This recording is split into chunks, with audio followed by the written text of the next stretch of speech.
talking about tracking today, and we're talking about capturing information from some spore.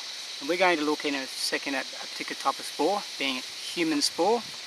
And we're going to look at how we document a boot print laid actually 24 hours ago to help you understand what information is useful and what's not.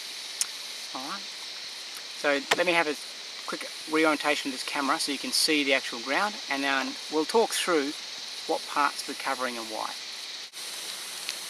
So here on the ground is the print we're actually going to sketch. Now this is 24 hours old at least, it's had rain across it, but we're still going to get a fair bit of detail in terms of measurable information off the print that can be useful in a search and rescue capacity or for any other tracking interest per se.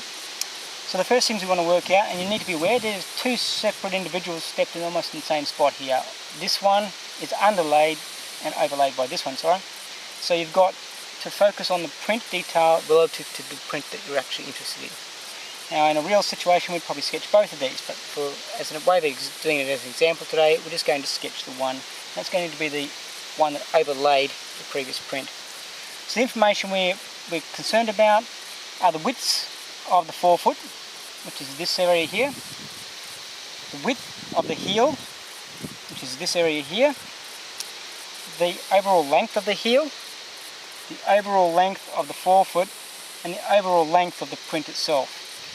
That information is far more effective and far more reliable from an evidential point of view than saying it's a size 7 boot or a size 7/8, because there's such a lot of variation between size 7 UK, size 7 US, size 7 European, male, female sizes, very much a case of brand specific. It's not useful from an evidential perspective. Millimeters or inches, if that's your poison, are the way to go. Alright, that's what we capture, that's what we send back. So let's look at the overall length first.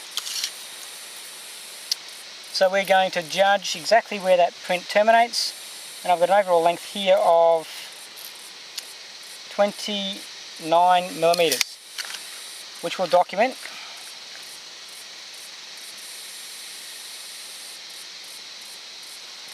So it's 29 centimeters, so 290 millimeters. Then let's look at the forefoot. We've got 140 millimeters there. The width across the front of the forefoot, the widest part of the forefoot is what we're going for, 95 millimeters. Let's notate those two figures on our diagram. The heel block itself looks to be about 75 millimeters and 75 millimeters wide and 100 meters deep. Alright, so let's capture that information. So on our sketch we end up with that basic information documented. The general shape depicted, which is why we use pencils and why we use an eraser. The general proportions.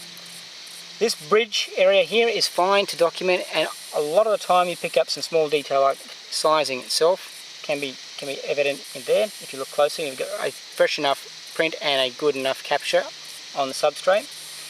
The forefoot information, length and width, heel, length and width, and the overall length I'll just notate in there shortly. On that piece of paper we put in the location, the date, time, group of this sketch and who did it as well. Now all the other detail about the particular tread that we can still determine from this particular sketch, we can include in the diagram as we're working through it. And it's going to increase our knowledge base as we step through the process of following this individual further down the road. We'll continue to build this type of pattern up and so forth.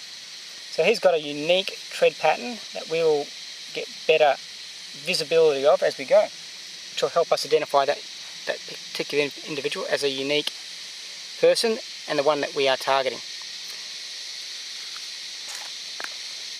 So there you go, that's the basics, and I'm talking basics of capturing evidence in a useful form that is transmissible to someone else, that we can pass on information about a particular print or particular spore that we have come across.